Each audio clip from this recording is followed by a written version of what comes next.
반갑습니다. 오늘은 역대상 29장 마지막 장을 통하여서 주인공이 아니어도라는 제목으로 주의 말씀을 함께 나누겠습니다.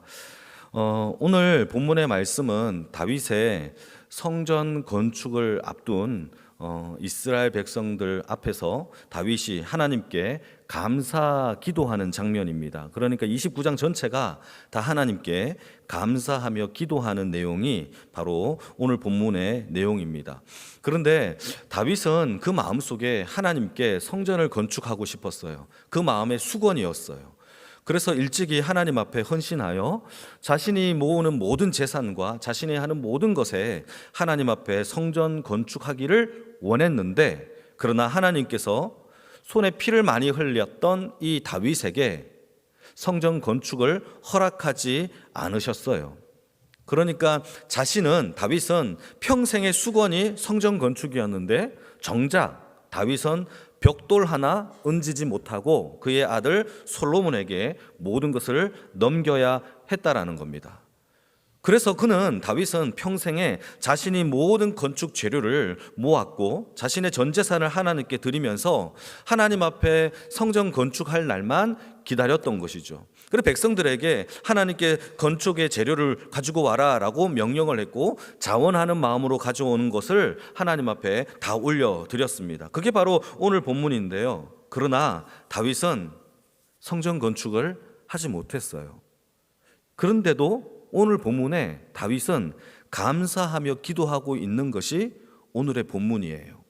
그리고 하나님은 다윗에게 성전 건축을 위한 설계도를 이미 다윗에게 주셨어요. 그러니까 다윗이 임의적으로 성전을 건축한 게 아니라 다윗은 하나님께로부터 받은 설계도가 있었어요. 여러분, 하나님의 계시로 말미암아 설계도가 있으면 다윗은 얼마나 짓고 싶었을까요? 그럼에도 불구하고 짓지 못했죠. 한번 읽어볼까요? 역대상 28장 19절입니다. 같이 한번 읽겠습니다. 시작. 다윗이 이르되 여호와의 손이 내게 임하여 이 모든 일의 설계를 그려 나에게 알려주셨느니라. 그래서 하나님께 계시받은 이 성전 건축에 대하여 되게 간절했지만 하나님이 허락하지 아니하시고 그의 설계도를 그의 아들 솔로몬에게 넘기는 장면도 한번 읽어볼까요? 28장 11절입니다. 같이 읽겠습니다. 시작.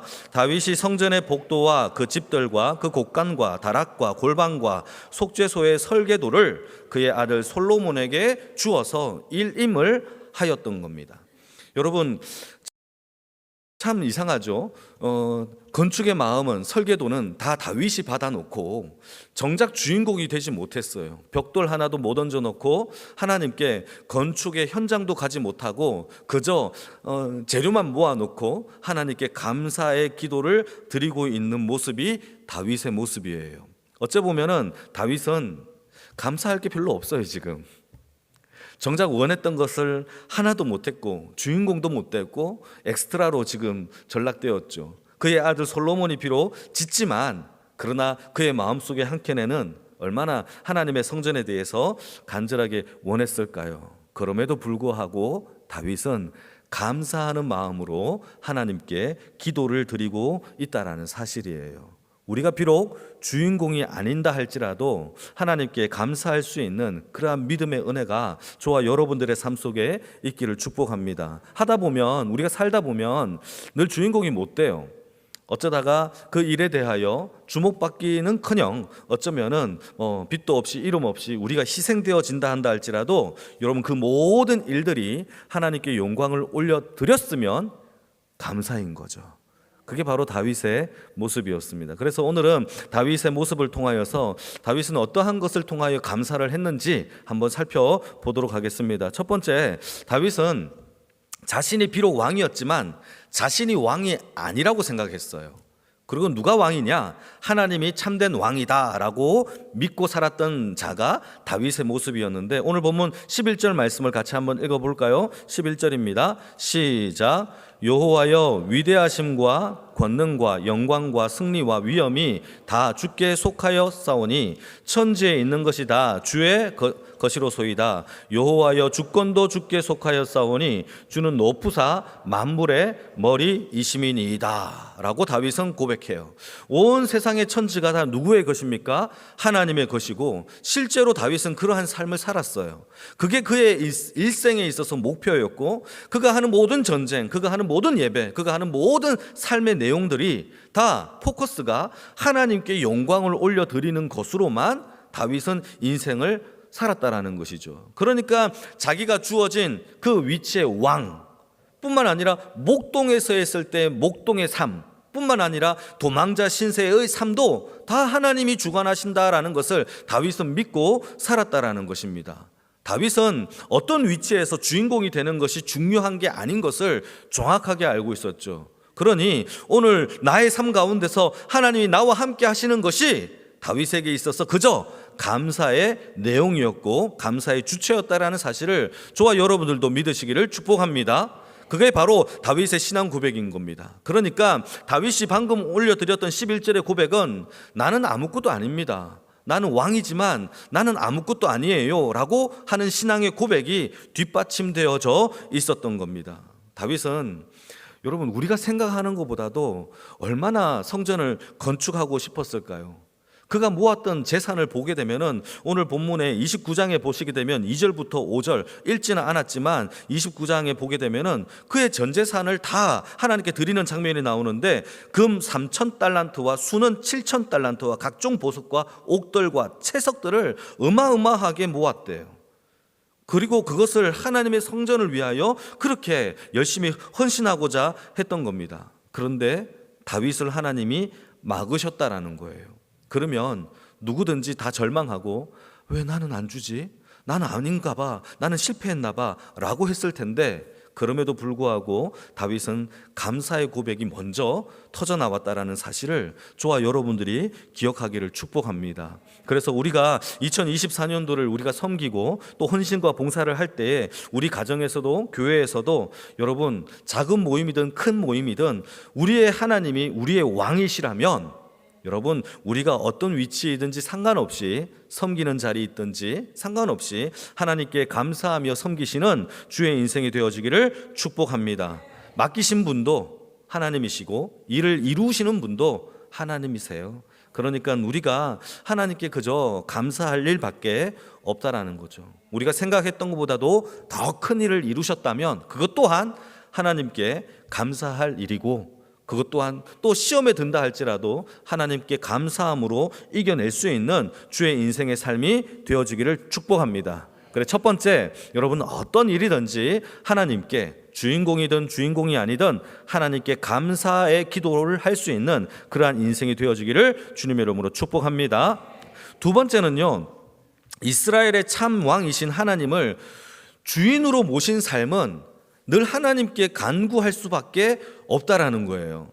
여러분 주인이 누구냐에 따라서 우리의 삶에 이 주인 된 분께 나아가서 고백하는 거예요. 이게 기도인 거죠. 여러분 오늘 본문 10절에서 22절까지 쭉 보시게 되면 이게 다윗의 기도문이에요. 내가 주인이 아니라 하나님을 주인으로 산 자의 삶의 모습은 무엇이든지 작든지 크든지 간에 하나님께 나아가 내 삶을 고할 수밖에 없는, 그것이 바로 다윗의 삶의 모습이었어요. 여러분 이걸 조금 더 묵상을 해보게 되면은 우리가 구하는 삶의 그 근원을 찾아보게 되면은 창조의 사건에서부터 우리가 찾을 수 있는데, 하나님은 저와 여러분들을 하나님의 모양과 형상대로 창조하셨어요. 이것이 엄청 중요해요. 하나님께서 우리에게 그 코에 생기를 불어넣으신 것도 중요하지만 저와 여러분들이 하나님의 모양과 형상대로 지으심을 받았다라는 것은 하나님이 저와 여러분들을 인격적인 존재로 만드셨고 하나님과 우리와 교제하기를 원하고 계시는 거예요. 이 교제가 이 땅에서만의 교제가 아니에요. 우리가 죽어 하나님의 나라에 갔을 때에도 영원한 교제를 하기 위하여 저와 여러분들을 아버지의 형상으로 저와 여러분들을 지으셨다라는 사실을 믿으시기를 축복합니다. 그렇다면 우리의 삶의 모든 삶의 매분 1초마다 아버지와의 교제가 있어지기를 주님의 이름으로 축복합니다. 그게 없으면 여러분 아버지의 형상과 모양이 무슨 의미가 있겠어요? 여러분 제가 볼펜을 만들었다고 쳐봅시다. 이 볼펜을 만들었어요. 그러면 이 볼펜과 인격적인 교제를 가지지 않죠. 이 볼펜아 나 사랑한다, 너 나 사랑하니? 이렇게 하는 바보는 없을 겁니다. 왜 만들었죠? 쓰려고, 사용하려고, 글씨를 쓰려고. 하나님이 저와 여러분들을 아버지의 모양과 형상으로 만들었다라는 것은 우리를 단순히 사용하기 위해서가 아니에요. 쓰려고 쓴 게 아니에요. 노동 일꾼으로 쓰기 위해 한 게 아니라 아버지의 모양과 형상대로 만드신 이유는 아버지와 우리가 서로 사귀고 교제하고 연합하고 하나가 되기 위하여 하나님이 만들으셨다는 사실을 믿으시길 축복합니다. 그러니까 나를 지으신 분이 하나님이다라는 것을 인정하고 믿는 자들의 삶은 늘 교제하고 아버지께 나아가 간구하고 간청하는 삶을 살지 않을 수 없다라는 것이 성경의 이야기라는 거죠. 그래서 예수의 생명이 저와 여러분들에게 있고 예수의 생명이 있는 자들은 하나님의 나라에 가서도 아버지와 교제하고 영원토록 즐거워할 수 있는 삶을 하나님께서 예비해 놓으신 줄 믿으시길 축복합니다. 문제는 이 땅의 삶에 있어서 아버지와 아들의 영으로 교제하지 못한다면 하늘나라에 가서도 못하죠. 우리는 지금 이 땅에서 하나님의 천국을 경험해야 돼요. 아버지와 교제하는 삶의 능력을 경험해야 돼요. 그래야 영원한 하나님의 유업을 이어받은 아들로서 하나님의 나라에서 우리가 아버지와 영원토록 교제할 줄로 믿습니다. 그래서 우리에게 다른 동물들과 다르게 우리를 지으시고 모양과 형상대로 지으시고 그 코에 아버지의 생기를 불어넣으셔서 동물과 다르게 천사와 다르게 우리를 하나님의 사람으로 만드셨다라는 것이죠. 비록 죄로 인하여 타락하여 생명이 사망케 되었지만 이제는 누구도 빼앗아갈 수 없는 그 아들의 생명 예수를 우리에게 주셔서 믿는 자들에게는 그 생명이 우리 안에 있고 예수의 생명이 내 생명이 되므로 영원토록 하나님과 교제할 수 있는 은혜의 능력을 저와 여러분들에게 허락하신 줄 믿습니다. 그래서 우리는 교제해야 돼요. 크든 작든 무엇이든 여러분 소통 없는 교제는 죽은 거죠. 그러니 하나님과 오늘도 날마다 아버지 앞에 모든 것을 아뢰고 아버지께 모든 것을 토로하며 살아가는 주의 백성이 되어주기를 축복합니다. 그러니 기도하는 인생, 교제하는 인생만이 내 주인이 하나님입니다 라고 증명하는 삶이라는 거죠. 다윗은 바로 그러한 삶에 우리에게 표본이 돼요. 세 번째는 무엇이냐면 다윗은 성전 건축은 사람이 아니라는 것을 알았어요. 이것은 전부 다 하나님의 일입니다 라고 고백하는데 여러분 29장 1절 같이 한번 읽어볼까요? 오늘 읽지는 않았지만 우리 1절 말씀을 같이 한번 읽겠습니다. 시작. 다윗 왕이 온 회중에게 이르되 내 아들 솔로몬이 유일하게 하나님께서 택하신 바 되었으나 아직 어리고 미숙하며 이 공사는 크도다. 이 성전은 사람을 위한 것이 아니요 여호와 하나님을 위한 것이다 라고 다윗이 고백합니다. 여러분 여기에서 전이라는 여호와의 전, 성전 할 때 이 전이 보통 히브리 성경을 사용한 모든 성경을 찾아보면 여호와의 전을 히브리 말로 베트, 바이트라는 단어를 써요. 이것은 히브리 말로 집이라는 뜻입니다. 집. 그런데 오늘 본문 29장에서만 유독 히브리 성경 전체를 통틀어서 유독 딱 한 번 나오는 이 전은 히브리 말로 베트가 아니에요. 삐라라는 단어를 썼어요. 이 삐라라는 단어는 무슨 뜻이냐? 거대한 제국의 궁궐을 삐라라고 얘기를 해요. 그러니까 바벨론 페르시아의 궁궐 얘기할 때 그때 사용되어져 있는 히브리 말이 삐라인데 다윗은 성전을 그 삐라를 사용하는 거예요. 하나님이 거하시는 궁궐로 성전을 설명하는 것이죠. 그리고 이 본문은 유독 여기 하나밖에 나와 있지 않다라는 거죠. 이 말은 다윗은 하나님을 위하여 아름다운 성전이 아름다운 궁궐처럼 짓기를 원했던 거예요. 아버지께 최고의 것을 드리고 싶었던 거예요. 그래서 하나님께 사람을 위한 궁궐이 아니라 하나님이 살고자 하시는 그런 궁궐을 하나님께 영광을 올려드리고 싶었던 것이 다윗의 마음이었더라는 것이죠. 여러분, 이것을 우리에게 한번 적용을 해보게 되면 여러분, 우리의 모든 교회의 일도, 교제도, 봉사도 다 하나님을 위한 것임을 믿으시기를 바랍니다. 우리가 주목 안 받아도 돼요. 좀 이렇게 인정 못 받아도 하나님의 궁궐 지어 드리는 헌신이 어떤 위치에든지 간에 하나님이 받으시면 그게 전부예요. 여러분, 하나님께 영광을 올려드리기를 축복합니다. 우리 중에 혹시 100명을 전도하는 사람이 있어도 하나님께 영광을 올려드렸습니다. 아멘? 아멘. 우리가 100명의 선교사를 파송해도 그것은 하나님을 위한 것입니다. 아멘. 예, 우리가 한 게 아니에요. 우리가 주목받고 우리가 자랑거리도 될 것도 아니에요. 여러분, 모든 것은 다 하나님의 영광을 위하여, 주를 위하여 헌신한 줄 믿으시기를 축복합니다. 사도행전 5장 말씀을 보게 되면 초대교회에 귀한 집사님 부부가 나와요. 아나니아와 삽비라라는 부부가 나오는데 그가 초대교회에서 정말 헌신을 많이 했어요. 헌신을 하는데 여러분, 많은 사람들이 자기의 토지를 팔아서 하나님 앞에 헌금을 내는 그러한 장면이 펼쳐집니다. 그때 아나니아와 삽비라 부부도 자신의 땅을 팔아서 하나님께 헌금으로 가져와서 드리게 됩니다. 베드로 앞에 딱 드리게 되죠. 그때 자신의 땅을 팔고 나니까 지금까지 헌신하고 정말 열심히 섬겼던 이 아나니아와 삽비라 부부가 마음속에 어떤 마음이 생기느냐 하면 땅값이 좀 아까운 거예요. 마음속에 좀 아깝네 라는 생각이 들어서 돈의 일부분을 자기의 주머니에 은행의 통장에다가 집어넣은 겁니다.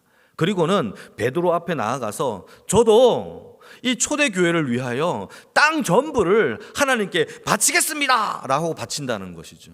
여러분, 이게 거짓 고백인 거죠. 자기의 돈의 일부가 아까워서 자기 통장에 넣어놓고는 다 하나님께 드렸다라고 거짓말을 했다라는 거예요. 여러분, 그때 이 부부가 적시로 하나님 앞에 심판을 받아 적결 죽음을 당하는 장면을 우리는 성경을 통하여 보지 않습니까? 여러분, 하나님의 영광을 가로채지 마시기를 축복합니다. 이건 도둑질이죠. 여러분, 저와 여러분들은 다 하나님께 영광을 올려드렸다면 그것으로 감사하고 그것으로 기뻐하며 우리의 수고와 헌신 가운데 이름도 없어도 되고 빚도도 없어도 되는 거예요. 그냥 감사할 수 있는 주의 인생이 되어지기를 주님의 이름으로 축복합니다. 그게 액수가 얼마나 되었든, 그게 얼마나 헌신되었든, 얼마나 수고로웠든 간에 여러분, 우리 하나님만 기뻐하시고 영광을 받으신다면 우리의 상급은 하나님께서 하늘나라의 영광 가운데 하나님께서 우리를 위하여 예비해 놓은 줄 믿으시기를 축복합니다. 이 땅은요, 금방 사라져요. 쿵 하면 없어져요. 이 땅에 전쟁이 일어나면 우리가 가지고 있는 집 무슨 소용이 있겠습니까? 은행의 통장, 폭탄이 떨어지면 은행이 박살났는데 무슨 전산 처리를 할 수 있겠어요? 여러분, 지금 하나님께 우리의 삶을 영광을 올려드릴 수 있는 것만으로도 감사할 수 있는 주의 인생이 다 되어지기를 주님의 이름으로 축복합니다. 벽돌 하나 올리지 못했어요. 그래도 감사할 수 있었던 이유는 하나님이 나의 참된 주인이시고 왕이시고, 두 번째, 크든 작든 하나님과 교제하는 것이 나의 기쁨이고, 세 번째는 하나님께 영광을 올려드리는 그 감사의 삶이 주인공이 아니어도 그게 그저 감사의 삶이 내게 만족함이 되기 때문입니다. 그러한 2024년도 모든 영광교회 모든 권속들이 다 되어지기를 주님의 이름으로 축복합니다. 아멘. 같이 한번 기도하시겠습니다.